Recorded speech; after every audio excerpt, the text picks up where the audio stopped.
so tough that the engineering explanation for its indestructibility fits in a single sentence.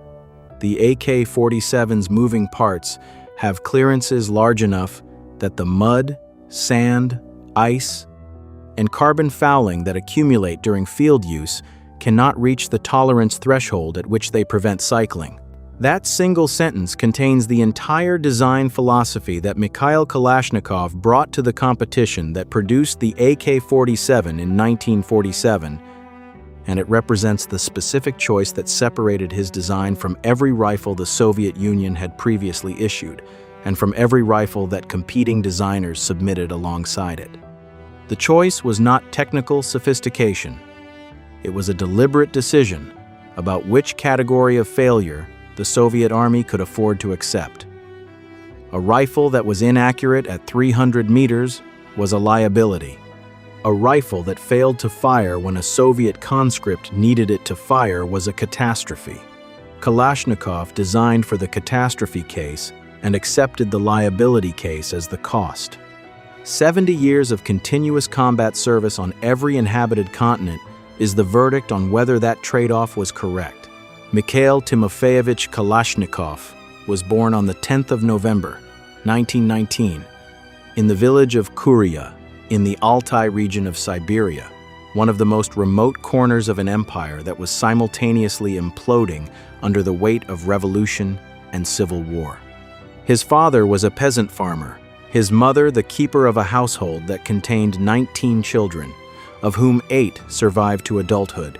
Kalashnikov was among the survivors. The Soviet forced collectivization of the early 1930s reached Kuria when Mikhail was 11. His family's land and livestock were seized by the state.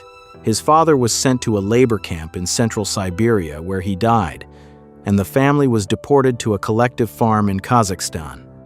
The specific hardship of that childhood is relevant to what Kalashnikov built because it established, before any engineering education intervened, the specific orientation toward practical function over theoretical elegance that his subsequent design work would express.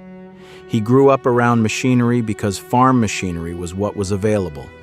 He grew up around firearms because his father had taught him to hunt before the deportation took everything. He had no formal engineering training. He had decades of watching mechanical things break under conditions of cold and grit and neglect, and understanding from observation rather than from textbooks why they broke and what would have to change for them not to. He was conscripted into the Red Army in 1938 and assigned, because of his evident mechanical aptitude, to a tank regiment. By June of 1941, when Germany invaded the Soviet Union, and the war that would kill over 27 million Soviet citizens began, Kalashnikov was a tank sergeant commanding a T-34 in the 24th Tank Regiment of the 12th Tank Division, stationed in western Ukraine. The regiment retreated under the German assault. In October of 1941, at the Battle of Bryansk, one of the most catastrophic early encounters of the Eastern Front, in which the German Army Group Center encircled and destroyed 2 entire Soviet armies, Kalashnikov was badly wounded, pulled from a burning tank by his comrades, and evacuated to a military hospital in the Ural region. He spent 6 months there, until April of 1942. In the last months of that hospitalization, he listened to the soldiers around him. What he heard was consistent across wards, across units, across every conversation about the state of Soviet infantry weapons at the beginning of what would become the worst land war in human history. The rifles were jamming, not occasionally, not under exceptional conditions, but regularly, in the cold and mud and grit of the Eastern Front, at the moments when the soldiers who carried them needed them to fire. The Mosin Nagant, the standard Soviet bolt-action rifle that predated the First World War, was a precision instrument by the standards of the era that had produced it. Its tolerances were tight enough that it was accurate at the ranges for which it had been designed. Those same tight tolerances made it sensitive to the specific conditions of the Eastern Front moisture that froze in the mechanism, mud that accumulated in the small clearances between moving parts, grit that reached the threshold where it prevented the bolt from cycling. Soldiers in the wards around Kalashnikov described the specific failure. They had pulled the trigger and nothing had happened, and they had survived whatever followed by luck rather than by the weapon the Soviet state had issued them. Kalashnikov did not design the AK-47 in that hospital. He designed several other weapons in the years that followed, each progressively refining his understanding of what the problem actually required. The submachine gun he sketched in the hospital was not adopted. The carbine he developed in 1944 was not adopted. The prototype he submitted to the 1946 competition was not adopted. He lost that round to a design by Bulkin.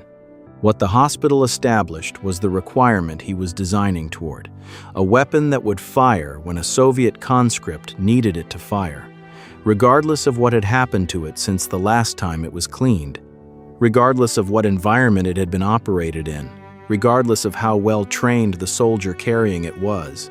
Not the most accurate weapon possible, not the most ergonomic, not the lightest or the most compact, the most reliable. That specific hierarchy of priorities, function over precision, survivability over sophistication, shaped every decision that followed. The 1946 competition that Kalashnikov entered with his first serious assault rifle design was the Soviet Army's response to a specific tactical problem the war had confirmed. Individual soldiers needed a weapon that could fire automatically at the ranges where infantry combat actually happened. The data from the war was unambiguous on this point. Studies of Eastern Front engagements showed that the overwhelming majority of infantry firefights occurred at ranges under 300 meters. At those ranges, the Mosin Nagant's long, effective range was irrelevant. What mattered was the ability to deliver multiple rounds rapidly toward a target at close quarters. The capability that the submachine gun provided with pistol-caliber ammunition and that the bolt-action rifle provided with full-power rifle rounds, but that nothing in the Soviet inventory provided simultaneously in a single weapon. The German St. G-44, the Sturmgewehr, assault rifle had demonstrated during the war that an intermediate cartridge weapon capable of selective fire gave an individual soldier a tactical capability that the combination of a bolt-action rifle and a submachine gun could not match. The Soviet Union had captured large numbers of St. G-44s and analyzed them. The degree to which the AK-47's architecture was derived from the St. G-44 versus developed independently has been disputed in engineering and historical literature. What the declassified records confirm is that Soviet analysis of captured German weapons influenced the intermediate caliber assault rifle paradigm, and that the AK's specific mechanisms, the long-stroke gas piston, the rotating bolt, the combined safety and fire selector lever represented independent engineering solutions to problems that the St. G-44 had identified but solved differently. Kalashnikov's first competition entry in 1946 did not win. His revised submission in 1947 incorporated several changes that addressed the evaluator's specific criticisms. The most consequential was the adoption of the long-stroke gas piston integral with the bolt carrier, the mechanism that became the AK's defining reliability feature. In a short-stroke gas piston system, the piston is separate from the bolt carrier and transfers its energy through a brief mechanical interface before stopping. This system is lighter and produces less reciprocating mass, which improves control and accuracy. It is also more sensitive to propellant variations and carbon buildup because the energy transfer window is brief, and the tolerances in the interface must be maintained for the system to function.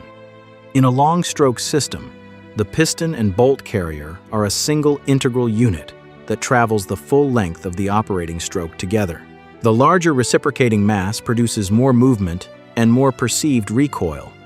It also produces a mechanical system that continues cycling under conditions that would stall a short-stroke design.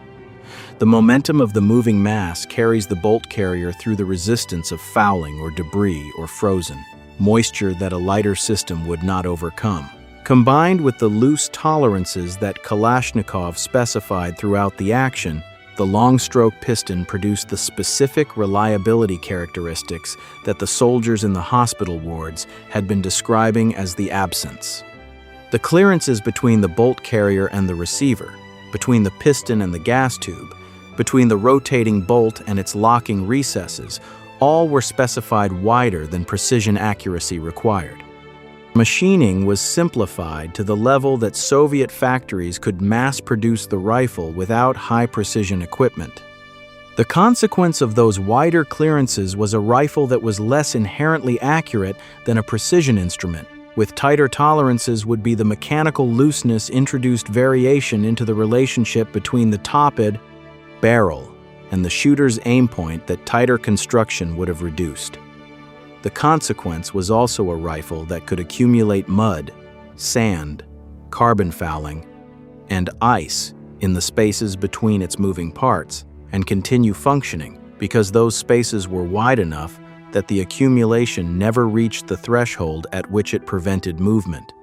The trade-off was exactly what Kalashnikov had decided in the hospital. Function over precision, survivability over sophistication, the catastrophe case over the liability case. The Soviet Trials Commission issued its final document on January 10, 1948, stating that the Kalashnikov design was recommended for limited manufacture and field trials, and that its two rivals had failed the trials. The formal adoption followed on June 18, 1949. The Avtomat Kalashnikova Model 1947, the AK-47, became the standard service rifle of the Soviet Armed Forces. The first production variant used a milled receiver, a receiver machined from a solid block of steel, heavy but dimensionally stable under the stresses of sustained automatic fire. By 1959, the successor variant designated the AKM had replaced the milled receiver with a stamped sheet steel receiver, reducing the rifle's weight by approximately 1 kilogram and reducing the machining time required to produce it by a factor that dramatically increased the rate at which Soviet factories could manufacture rifles. The stamped receiver required less precision metalworking and less material, which was exactly what the design philosophy had always demanded, not the best possible construction, but the most producible construction that achieved the required function. The AKM's loose tolerances were, if anything, slightly wider than the AK-47's, reflecting the accumulated operational data from a decade of field use that had confirmed the philosophy was correct. The AKM became the most widely produced variant of the Kalashnikov family. It is the rifle that most of the world's AK pattern weapons are derived from, and it is the version that the Cold War distribution networks spread across every continent. Mass production began at Plant 524 in Izhevsk. The initial batch was delivered to several different units for field trials, distributed across the Soviet Union from units around Moscow and Leningrad to units in Central Asia. Every environment in which Soviet forces might be expected to operate, tested simultaneously, the loose tolerance design facing every condition that might challenge it. It passed. The field trials confirmed what the design specified. The AK-47 fired in conditions that fouled competing designs into malfunction. The loose tolerances performed exactly as the design philosophy had predicted. The specific conditions that the Soviet trials subjected it to: mud immersion, sand exposure, extended operation without cleaning, operation in temperatures that dropped to -40 degrees Celsius in the Siberian test locations, produced stoppages in the competing designs at rates that the evaluating commission documented in detail. The AK-47 produced stoppages too, but at rates that the commission found acceptable for a service weapon and that were dramatically lower than the rates produced by the competing designs under equivalent conditions. The margin between the AK-47's performance and the performance of its competitors was not marginal. It was substantial enough that the Commission's recommendation was unambiguous. The weapon that had been designed by a self-taught engineer who had never attended an engineering school, whose primary qualification was a tank sergeant's experience of watching mechanical things break under the conditions of the worst war in human history, had outperformed every professionally designed competitor in the trials the Soviet Army had constructed to select its standard service rifle. The loose tolerance philosophy worked. It worked for the specific reason that Kalashnikov had intended it to work, not because it was mechanically elegant, but because the accumulation of debris in wide clearances never reached the threshold of failure that the accumulation of debris in tight clearances reached within the same exposure time. The first major combat test came not in Soviet hands, but in Korean hands. North Korean forces equipped with AK-47S demonstrated the rifle's capabilities against United Nations forces equipped with the M1 Garand, a precision-machined weapon whose tighter tolerances produced greater accuracy at range and greater sensitivity to the mud and cold of the Korean peninsula's terrain. American soldiers operating the Garand in the mud and winter temperatures of the Korean highlands documented stoppages at rates that reflected the Garand's tight tolerance design, encountering the same conditions that had produced complaints in the Soviet hospital wards a decade earlier. The AK's loose tolerances produced a different result in equivalent conditions. The pattern of that encounter, AK against precision rifle, in harsh conditions, would repeat across 5 decades and 5 continents: Vietnam, Angola, Afghanistan, the Gulf, Somalia, the Balkans. In every conflict where AK pattern rifles faced weapons designed to tighter tolerances and serviced to more demanding maintenance schedules, the specific advantage that Kalashnikov had designed into the loose tolerance architecture manifested in the same way. The AK fired. The precision rifle sometimes did not. The margin of advantage was not consistent across all conditions in clean, well-maintained conditions. The precision rifle's accuracy advantage was real and tactically significant. In the specific conditions of sustained infantry combat in harsh environments, the AK's reliability advantage was also real and tactically significant. The trade-off that Kalashnikov had specified in a hospital ward in 1942 proved, across 70 years of distributed testing in the most extreme operational conditions available, to be the correct trade-off for the environments where rifle reliability mattered most. The Cold War proliferation of the AK-47 is the geopolitical story that the design philosophy made possible, and the specific form that proliferation took was itself a product of the design's core characteristic.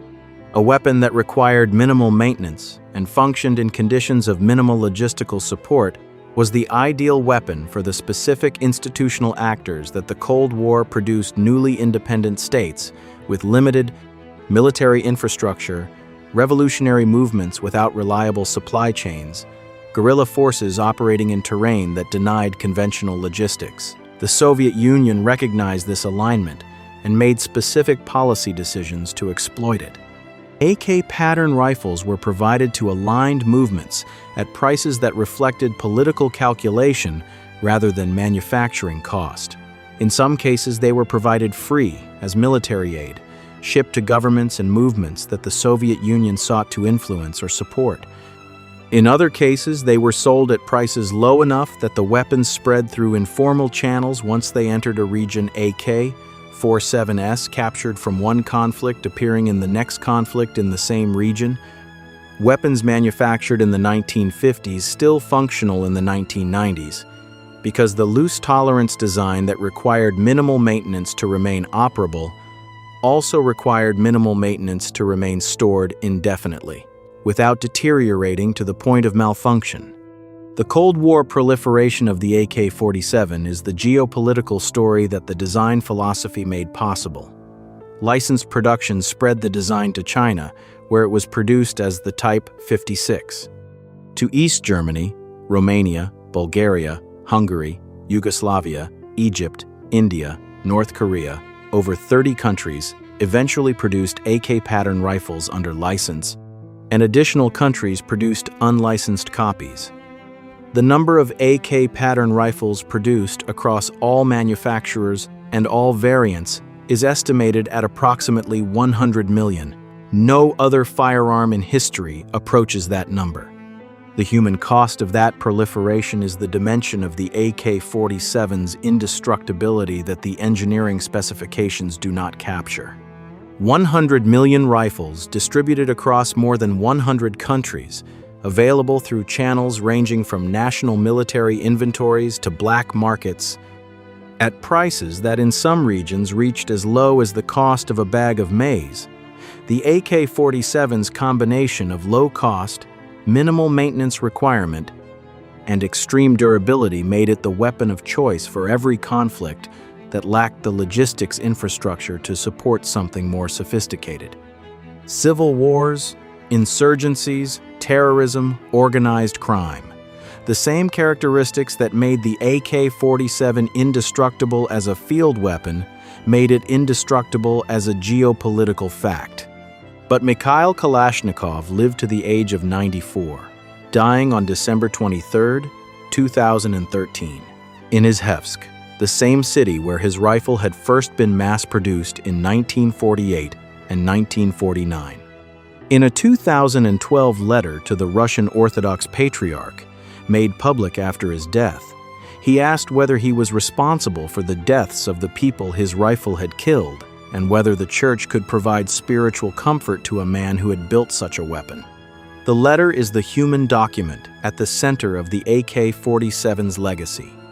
A man who had designed a rifle in a hospital ward while listening to soldiers describe the weapons that had failed them, and who lived long enough to understand what his solution had enabled in the hands of every person who subsequently carried it. The record does not confirm what the Patriarch replied. In popular culture, the AK-47 is the visual shorthand for a specific category of threat that has no equivalent in the iconography of any other weapon. The curved 30-round banana magazine, the distinctive profile that results from the 7.62 by 39mm cartridge's case taper, which requires the pronounced curve to feed reliably, is the single visual element that identifies the weapon instantly to an audience with no prior firearms knowledge. Hollywood prop departments have understood this since the 1960s. The AK's silhouette communicates a specific set of associations: Soviet, insurgent, opposing force, non-Western military, that no other rifle communicates with equivalent efficiency. The practical consequence of that visual shorthand is that generations of audiences worldwide can identify a Kalashnikov on screen before any dialogue or context establishes the scene's geography or politics. It appears on the flag of Mozambique, the only national flag in the world to depict a modern firearm as the symbol of the armed struggle that produced the country's independence. It appears in the hands of characters ranging from Cold War Soviet soldiers to 21st century insurgents across the African continent and the Middle East. The same rifle in different hands across different decades, because the design that made it indestructible as a mechanical object also made it indestructible as a symbol. It started as a loose tolerance, the clearance between moving parts that one tank sergeant from the Altai region of Siberia specified deliberately wide enough that mud, sand, ice, and carbon fouling could not accumulate to the threshold of failure.